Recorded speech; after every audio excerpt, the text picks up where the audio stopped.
My grandmother used to say her house was haunted. "They're on the other side of the doors. If you listen closely, you can hear them," she'd say. Her words weren't those of an afraid woman. They weren't filled with sadness nor despair, but rather joy. She'd tell me stories about the ghosts that had stayed behind in her house, and as she did, her eyes were always filled with longing and love. "So, they're not bad ghosts?" I would ask, too young to understand the complexities of good and evil. "Of course not, sweetheart. They would never hurt you." I truly loved my grandma, but I didn't visit her often. My mother wouldn't let me. To her, the house had an uneasy atmosphere, one full of malice, as if an unknown and frightening entity loomed over the place. It didn't help that we lived several hours away, making it difficult for Grandma to visit us, with her advancing age and declining health. It made me sad that she lived all alone in such a big, old house, but she didn't seem to mind it.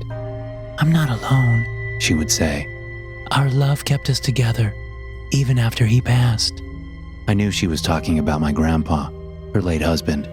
However, she mentioned several figures that kept her company, people I assumed were her own parents, and even some who could have been siblings.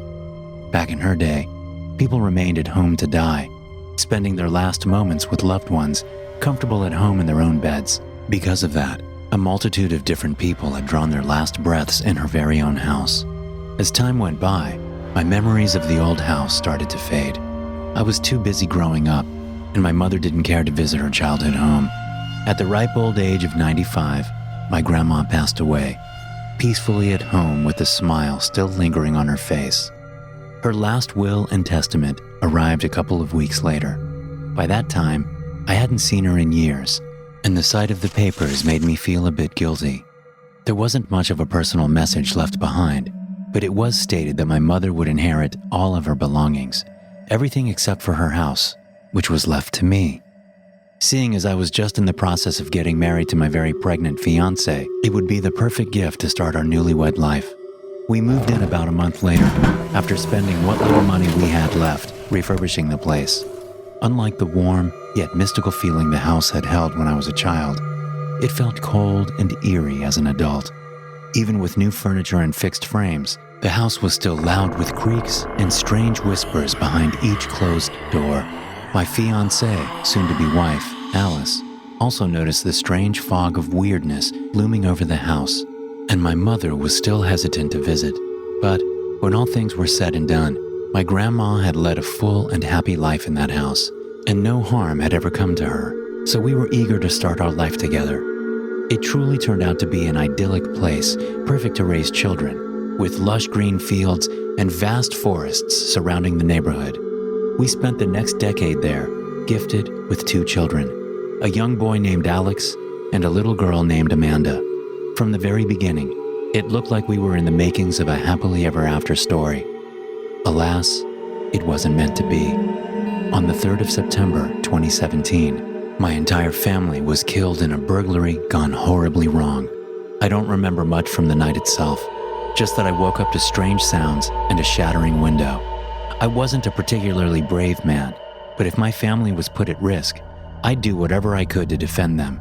I grabbed the baseball bat and went to investigate in the dark. Before I could even turn the corner, I felt a sharp pain shoot through my chest as one of the intruders lodged a knife in between my ribs.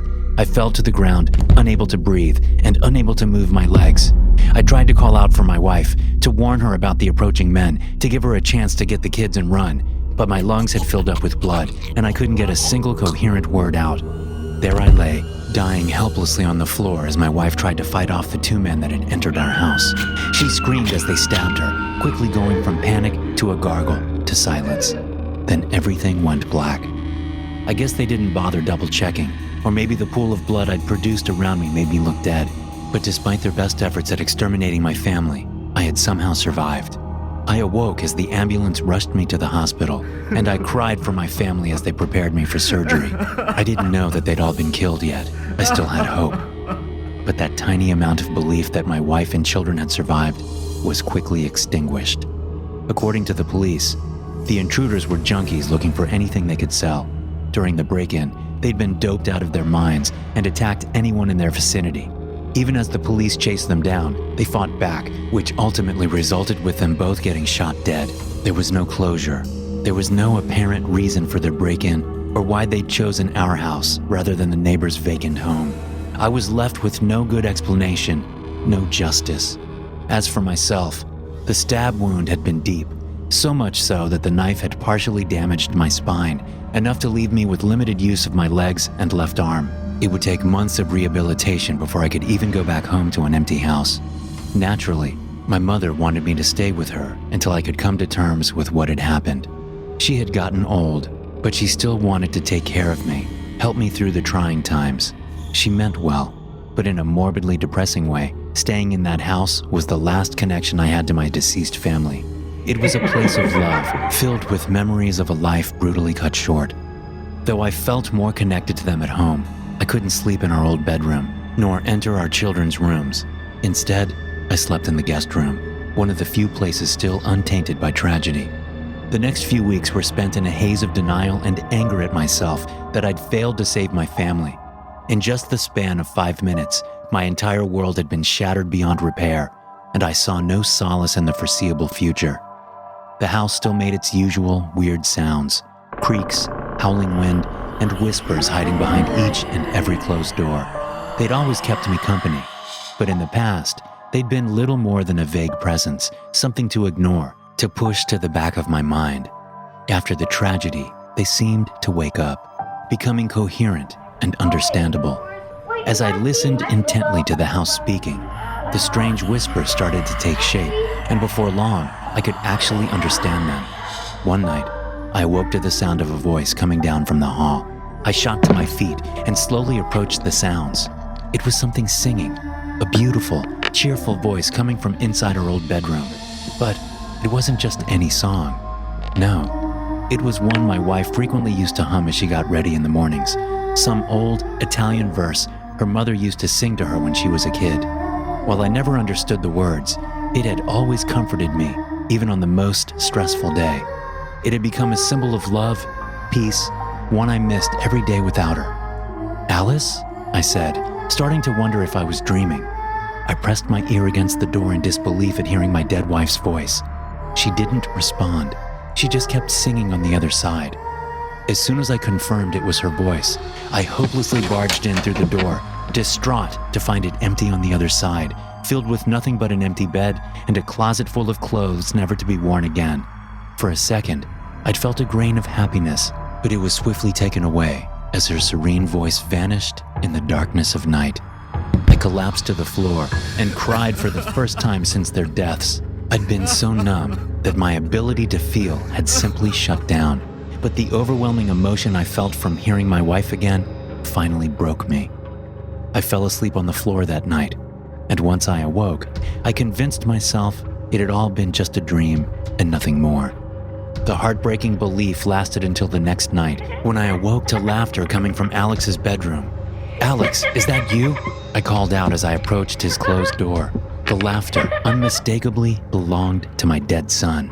That, along with the sound of toys being flung around and light footsteps running around the room, made me temporarily forget everything that had happened in the past few months. "Alex?" I said again with tears in my eyes, but he couldn't hear me. And once I opened the door, I was met with another dark, silent room. In the blink of an eye, I was plunged back into reality, alone and afraid. As I felt his presence vanish, I thought back to my childhood, spending time with my grandmother, listening to her stories. "They're on the other side of the doors, always there. If you listen closely, you can hear them," she'd say.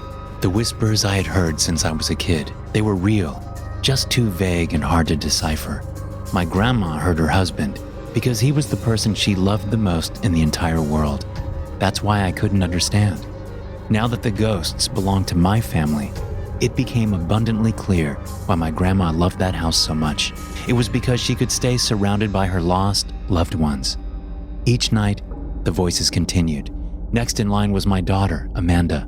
I heard her jumping up and down while she talked to her stuffed animals, pretending they were real creatures out on adventures. She sang to them with a voice as beautiful as her mother's, and I listened while holding my breath. That night, I never opened the door, I just sat there listening to her play around, smiling as I was once again living in a house full of life. It quickly became a nightly routine. I'd sleep during the days, and at night, I'd huddle up outside the bedroom doors with a blanket just to listen to them go about their lives, not knowing what terrible things had happened to them. Days, weeks, and even months passed, and I lived my life vicariously through them, unable to let go. It wasn't a great life, but it was all I had. I couldn't stand to lose my connection to them, so I kept at it. My wife was the first to break her unusual nighttime routine. She'd usually wake me with the sound of her singing, or by telling bedtime stories to our kids, but that would all come to a crashing end.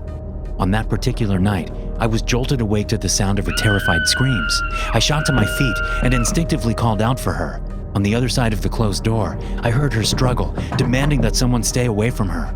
It was an all too familiar memory, one I'd struggled to forget. It was the moment the killers entered our room to murder her. I burst in through the door, knowing fully well that I couldn't help, but that I could at least end the nightmare. As usual, once the door had opened, everything fell silent. Then, I heard cries coming from Alex's room. He'd been awoken by Alice's screams and wanted to find out what was going on. His cries were quickly shut up as one of the intruders entered his room and slit his throat. I heard a short whimper before he too fell silent. Last in line was Amanda, but I quickly opened the door before I could be tortured by the sounds of her frantic screams as the intruders entered her life. Following that night, I decided to leave the doors open, no matter the fact that I'd never hear from my family again. I just couldn't face their deaths for a third or fourth time.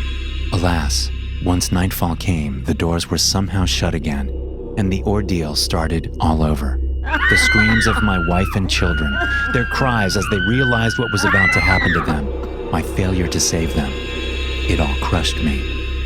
In the end, I had no option left but to remove each door from their hinges to end the nightmare once and for all. Only the bathroom and guest room doors remained. It worked, without a filter between the real world and the past. I had nothing to listen to, nothing save the deafening silence of an empty house. It was an impossible choice, to live peacefully without the comforting voices of my family. Never again would I hear them die, but I'd also be left alone, forever. Then, I heard the sound of someone crying. I was heading to bed when I heard a familiar voice sobbing through the guest room door. It wasn't my wife, nor the cries of a child. It was me. "I'm sorry, I couldn't save you." I stood speechless, too terrified to even open the door. But I was quickly brought back to my senses when I heard a gunshot from the other side, followed by a quiet thump, and then nothing. Until that point, the house had always spoken to me with voices from the past. But then, something more sinister had approached, something that hadn't yet happened. I didn't go to sleep that night, nor did I dare to enter the guest room. I simply sat at my kitchen table until I passed out from a haze of exhaustion and alcohol. And once daylight arrived, I removed that door as well. Whether what I heard behind that door is my ultimate destiny, or if I can somehow survive this nightmare, remains to be seen. I can't say I haven't thought about ending it all, but for now, I've just removed every single door from my house. Thanks for listening. If you enjoy these stories, be sure to subscribe to the podcast and check out some more of my episodes here.